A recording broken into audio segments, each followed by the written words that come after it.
Hello friends, आज आपण पाहणार आहोत टँगी स्पायसी असा टॉमॅटो राईस. तर यासाठी सर्वात आधी गरम तेलामध्ये उडीद डाळ, मोहरी, हिंग आणि कांदा घालायचा. कांदा लालसर होईपर्यंत परतून घ्यायचा आणि नंतर त्यामध्ये कढीपत्ता, टोमॅटो घालून या सगळ्या पेस्टला तेल सुटेपर्यंत नीट परतून घ्यायचं. आता यामध्ये शिजवलेला भात, खोबरं, लाल तिखट आणि गरम मसाला घालायचा.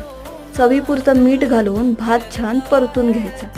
अगदी कमी वेळात झटपट होणारी ही रेसिपी नक्की ट्राय करा आणि कॉमेंट करून कळवा. अशाच नवनवीन रेसिपीजसाठी चॅनलला सबस्क्राईब करा. धन्यवाद.